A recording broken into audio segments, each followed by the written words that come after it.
여러분, 그 솔로몬이 시므이에게 이제 말을 했습니다. 우선 이 말을 하기 이전에 우리가 또 말씀을 또 상기해 보면 이 아도니아가 반역을 일으켜서 그의 모든 잔당들이 다 처형을 당하는 그 사건이 바로 앞에 일어나고, 바로 뒤에 이어서 시므이의 이 사건이 이제 벌어진다 하는 것을 우리가 좀 보실 필요가 있습니다.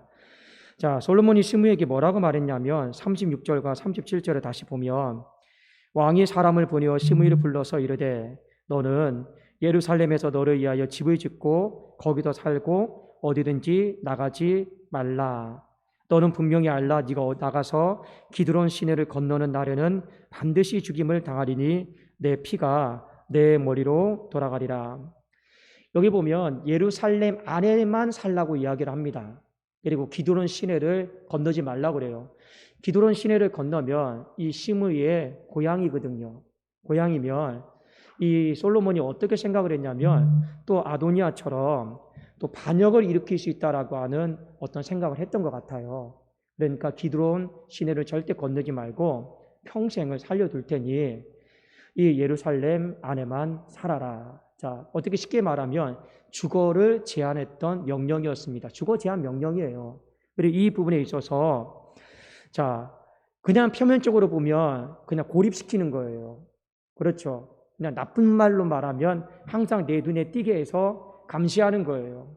그러나 또 한편으로는 이것은 시므이가 살게끔 하는 길입니다. 시므이가 살게끔 하는 길이다라고 하는 건 뭐냐면 예루살렘 안에 있으면서 다른 생각, 나쁜 생각, 못된 생각을 하지 못하도록 구조적으로 가둬놓는 거예요. 여러분, 이게 정말 그렇습니다. 예를 들어서 제가 이렇게 목사의 옷을 입고 있잖아요. 아마 저는 가끔씩 이런 생각을 해요. 저는 굉장히 자유분방한 사람이거든요. 제가 만약 목사의 옷을 입고 있지 않다 하면 나는 지금 뭐 하고 있을까? 이 성금요일날 밤에 아마 흥청망청 살고 있지 않을까? 근데 이 목사의 옷을 딱 입고 있으니까 어떻게 합니까? 선택의 여지가 없어요. 선택 여지 자체가 없습니다. 그저 교회에 나와서 말씀 전하고 설교하고 기도하고, 그러니까 말씀 전하고 기도하고 하니까 다른 생각을 못해요. 다른 생각을 하고 싶어도 또 설교해야 되고 또 예배 인도해야 되고. 야, 보세요. 오늘 보통 같으면 철야 끝나고 밤에 잠을 잘 안 자거든요. 내일 토요일이잖아요. 유일하게 새벽기도 없는 토요일이잖아요. 여러분, 얼마나 또 그날이 여러분 어떻게 생각할지 모르겠지만 행복한 또 날이기도 하거든요. 새벽기도 없는 날이. 그런데 또 내일 새벽기도 있잖아요. 오늘 또 가서 또 일찍 잠자야죠. 다른 것도 못하죠. 인터넷도 못하고 빨리 자야죠. 못 일어나면 어떻게 합니까? 그러니 제가 여러분들에게 말씀드리고 싶은 건 뭐냐, 주거 제한 명령이다라고 하는 것은 한편으로는 고립시키는 거지만 한편으로는 이 시므이에게 다른 생각, 죄짓는 생각, 나쁜 생각, 반역하는 그런 생각, 아도니아처럼 그것을 하지 못하도록 하는 살 길이었다라고 하는 것을 우리는 또 이중적으로, 양면적으로 이제 보실 필요가 있습니다. 자, 특히 왜 그랬느냐? 솔로몬이 봤을 때 이유가 있어요. 아도니아도 분명히 집으로 돌아가서 자숙하라고 그랬죠. 근데 자숙을 안 해요. 자숙 안 하고 조금 시간이 지났을 때 슬그머니 바퀴벌레 나오듯이 나와요. 나와가지고 어떻게 하는 겁니까? 또 이 왕자리는 원래부터 내 것이었는데 억울하게 뺏겼다. 이런 헛소리 하고 있죠. 말도 안 되는 소리 하고 있죠. 회개하지 않는 죄는 덮어놓고 가잖아요. 반드시 다음에 또 스물스물 나옵니다. 어떤 사람이 교회를 떠났어요. 다시 돌아올 때 회개해야 돼요. 회개하지 않고 돌아오잖아요. 그러면 그 죄가 또 다시 스물스물 돌아가지고 공동체를 파괴하고 해쳐요. 나는 안 그런다고 하지만 죄는 여러분 못 믿는 거예요. 그런데 아도니아가 그 선례를 남겼고 오늘 시므이도 마찬가지죠. 다윗 시대 때 회개를 안 했어요. 회개 안 하고 그저 다윗이 은혜로 살려준 사람이란 말입니다. 그리고 지금까지 살아있어요. 그러니까 솔로몬이 지혜로운 왕이니까 알죠. 저 사람도 반드시 때가 되면 환경과 상황이 맞닥뜨리게 되면 반역을 일으킨다. 죄를 짓는 사람이다. 딱 눈에 보이거든요. 그러니 어떻게 하는 겁니까? 너 죽이지 않겠다. 아버지 유언이 있으니까 살려는 두겠다. 그러나 다만 예루살렘 안에만 살아라. 이 기드론 시내를 건너면 너는 죽는다. 이 명령을 했을 때 시므이가 듣고 보니 별로 어려운 건 아니거든요. 그렇게 어려운 게 아니에요. 어떻게 보면 자기도 죽는 줄 알고 부름을 받은 줄 알았는데 살려주겠다잖아요. 예루살렘 안에만 있으면 살려주겠다라는데 그냥 내 인생 사는 게 중요하지 다른 게 뭐가 중요하겠습니까? 그래서 이것에 대해서 좋습니다. 아주 좋습니다. 별 어려운 것도 아니네요. 그리고 뒤에 보면 이 부분에 있어서 하나님과 솔로몬 앞에서 맹세까지 합니다. 자, 그리고 시간이 3년이라는 시간이 흘렀어요. 자, 그런데 갑자기 3년이라는 시간이 흐르고 난 다음에 자신의 고향으로부터 어떤 한 소식이 들려왔습니다. 그 소식은 뭐냐? 자신의 그 논에 밭에 2명의 종이 있는데 도망쳤다라는 거예요. 도망쳤다라는 거예요. 이 소장농들이. 우리 주인은 아마도 이제 영원히 이 땅으로 안 돌아온다. 우리 살 길 살자. 그래서 어디로 다 도망쳤느냐? 블레셋으로 이 망명 도주해버렸습니다. 그리고 이 소식이요. 그 당시 다 재산이잖아요. 종들은요. 자신의 재산에 손실이 입으니까 시므이가 어떻게 합니까? 당장 블레셋으로 가서 그 아기스 왕에게 이야기를 해서 그 종들을 찾아옵니다. 이 고대 시대 때는요. 도망친 종들을 주인이 찾으러 가면 돌려주도록 그런 모든 제도들이 다 확립이 된 상태입니다. 주인이 찾으러 간 거예요. 그리고 데리고 왔어요. 문제는 여러분, 자, 무엇이냐면 이 소식이 이제 솔로몬 귀에 들리기 시작을 했습니다. 자, 그래서 솔로몬이 이 시므이를 불러요. 시므이, 너 나랑 약속하지 않았느냐? 분명히 어떠한 일이 있어도 기드온 시내를 건너면 너 죽는다고 했는데 너 왜 그 약속을 깼느냐? 책임 추궁을 합니다.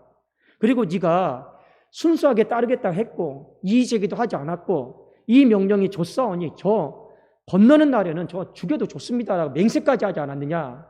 이 불러다가 책임 추궁을 해요. 자, 그런데 왜 스스로 그 명령을 깨트리고 그 맹세를 깨트렸냐라는 거죠. 그러면서 이 솔로몬이 시므이에게 중요한 한 가지를 사실을 기억을 상기시킵니다. 그 내용이 뭐냐? 자, 우리 한번 열왕기상 2장 44절 말씀을 함께 보도록 하겠습니다. 자, 오늘 우리가 읽을 말씀 중에 제일 중요한 말씀입니다. 열왕기상 2장 44절입니다. 시작. 왕이 또 시므이에게 이르되 네가 네 마음으로 아는 모든 악, 곧 내 아버지에게 행한 바를 네가 스스로 아나니 여호와께서 내 악을 내 머리로 돌려보내시리라. 아멘. 솔로몬이 이 시므이에게 어떤 일을 상기시키냐면 아버지 다윗에게 행했던 일, 나쁜 일, 지었던 악, 그것을 상기를 시켜요. 여러분 알죠? 이 다윗이 이 압살롬을 피해서 피난길을 가고 있었는데 시므이가 온갖 저주를 다 했잖아요. 얼마나 저주했겠습니까? 시므이 입장에서도 그럴 수밖에 없죠. 시므이는 베냐민 사람이에요. 사울의 왕조 소속이에요. 근데 이 사울의 왕조가 누구 때문에 무너졌습니까? 겉으로 봤을 때 다윗 때문에 무너진 거잖아요. 그러니까 다윗이 안 되는 일을 겪으니까 어떻게 하는 겁니까? 저주하고 온갖 악을 쏟아붓습니다. 망해라, 망해라, 더 망해라, 비참하게 망해라. 온갖 저주를 퍼붓단 말입니다. 그런데 하나님의 은혜로 다시 돌아왔어요. 그때 시므이가 이 상황 파악을 하는 거죠. 머리를 쓰는 거죠. 나 죽겠구나. 그래서 수많은 사람들을 다 이끌어서 다윗 앞에 이 다윗이 강을 건널 때 다 머리 조아리면서 그때는 진심이 아니었다고. 진심이 아니었다고. 정말 우리는 잘 섬기겠다고 했단 말이에요. 주변에 있는 이 다윗의 부하들이 그때 얘기했어요. 왕이요, 저 거짓이라고. 저 가짜라고. 지금 죽여놓지 않으면 영원히 화근이 될 거라고. 그런데 다윗이 살려놔요. 나도 하나님의 은혜로 겨우 건짐을 받았는데 또 내 손에 피를 묻히면 어떡하겠느냐. 그러면 또 민심만 흉흉하고 더 이상 내 손에 피 묻히기 싫다. 나도 하나님의 은혜로 이제 겨우 살림 받았는데 하면서 용서를 해줘요. 근데 주변에 부하들이요, 아닙니다 왕이요, 이거 대수롭지 않게 생각하면 안 됩니다. 반드시 화근입니다. 왕이 피난길에 정말 저 사람이 어떻게 저주했는가를 왕 그렇게 대수롭지 않게 생각하시면 안 됩니다. 그냥 냅둬라. 진심으로 회개했든 안 했든 하나님이 하실 일 나는 더 이상 손대고 싶지 않다. 그리고 끝난 거예요. 어떻게 보면 이 시므이다라고 하는 사람은 정말로 은혜로 산 거예요. 회개하지 않았지만 은혜로 솔로몬 시대까지 살아있는 거예요. 그걸 솔로몬이 다시 한번 상기시키는 거예요. 시므이, 너 아버지 때 진즉에 죽을 인생이었는데 너 정말로 아버지께서 은혜를 베풀어서 지금까지 살아있는 것 아니냐. 나도 너 죽이고 싶지만 아버지 때 베푼 그 은혜 때문에 살려두었고, 그러면 그 은혜를 귀하게 여긴다라면 너 약속도 귀하게 여기는 것이 마땅하지 않느냐. 이 부분에 대해서 이야기를 하는 거예요. 그런데 솔로몬이 봤을 때 지금 약속을 깬 거잖아요. 왜 깼다고 솔로몬은 판단합니까? 은혜를 가볍게 여긴 거예요. 은혜를 가볍게 여겼기 때문에 약속을 깼다고 생각한 거고, 은혜를 귀하게 여겼으면 약속을 지켰을 거다. 솔로몬이 보는 관점이었습니다. 자, 여러분. 그런데 문제는 뭐냐? 이 시므이가 이 은혜를 대수롭지 않게 생각했어요. 왜 그런지 아십니까? 3년 동안 잘 지켰어요. 3년 동안 안 떠나고 잘 지켰습니다. 그리고 그의 마음속에 잠깐 나갔다 올 건데, 잠깐 나갔다 올 건데, 뭐 그게 대수라고? 아니라고 생각을 한 거예요. 내가 뭐 3년 동안 딴짓한 것도 아니고, 그냥 잠깐 나가서 내가 데리고 올 텐데. 이 시므이는 굉장히 그 은혜를요, 약속을요, 단순하게 자기 의지로 생각을 한 거예요. 여러분, 그렇게 하면 안 되죠. 상식적으로. 만일 그런 일들이 발생하면 제일 먼저 솔로몬에게 보고하든지 아니면 다른 방법을 찾든지, 그게 여러분 순리죠. 그렇지 않겠습니까? 그런데 어떻게 합니까? 자기 생각으로 판단해요. 대수롭지 않게 생각해요. 뭐 3년 동안 한 번도 약속 깬 적도 없는데, 다 잘 지켰는데, 이 뭐 마지막 한 번 뭐 갔다 오는 거 뭐가 문제라고? 내가 가서 또 안 올 것도 아닌데, 정말 그렇게 대수롭지 않게 단순하게 생각을 했습니다. 그러나 제가 아까도 말씀드렸듯이 솔로몬은 이것을 단순하게 생각하지 않았어요. 여러분, 솔로몬의 관점을 잘 보셔야 됩니다. 밧세바는요, 이 밧세바는 아도니아가 어떤 청을 했을 때 작은 일로 여겼잖아요. 너 청이 뭐냐? 아버지의 그 시녀, 이 후궁, 그 아비삭과 내가 좀 연애 좀 하려고 하는데, 좀 이렇게 좀 왕에게 허락 좀 맡아주세요. 뭐 그런 문제쯤이야. 작은 일로 생각했는데, 이 솔로몬은 어떻게 생각했습니까? 그때도. 어머니, 차라리 이 형에게 나라 다 갖다 바치죠. 그에 따르는 신하들에게도 장관자리 다 주죠. 단순하게 생각하지 않았어요. 기억나십니까? 밧세바는 작은 일로 여겼어요. 솔로몬은 영적으로 깨어서 보니까 이건 작은 일이 아니에요. 나라 갖다 바치는 거예요. 오늘 여기 시므이 사건도 마찬가지입니다. 시므이는요, 작은 일로 여겼어요. 은혜. 귀하게 여기지 않았어요. 그래도 약속을 깨버린 거예요. 여러분, 시므이가 생각했던 나쁜 마음이 있어요. 그게 뭔지 아십니까? 다윗 때도 용서받았죠. 크게 잘못을 했음에도 했죠. 그리고 용서를 구하니까 용서를 받았죠. 그의 마음속에 설령 내가 약속을 깨뜨려도 또 솔로몬에게 잘못했다고 빌면 용서해 줄 거야. 이것이 바로 시므이의 나쁜 생각이었습니다. 대수롭지 않게도 생각했고, 설령 이것에 대해서 추궁한다 해도 아버지 때 용서를 구해서 다윗이 용서해 줬던 것처럼 솔로몬도 더 평화의 왕이니까 내가 구하면 용서해 주겠지. 이런 마음 갖고 있었던 사람이에요. 여러분, 로마서 6장 1절 기억나십니까? 그런즉 우리가 무슨 말을 하리요? 은혜를 더하게 하려고 죄에 거하겠느냐. 오늘 이 시므의 사건을 한 문장으로 요약을 하면 로마서 6장 1절입니다. 그런즉 우리가 무슨 말을 하리요? 은혜를 더하게 하려고 죄에 거하겠느냐? 이게 여러분 무슨 말일까요? 어떤 사람이 십자가의 은혜를 경험했습니다. 정말 죽을 수밖에 없는 인생이 그 은혜로 말미암아 살림을 받았어요. 용서는 이렇게 위대한 거구나. 용서는 이렇게 넓은 거구나.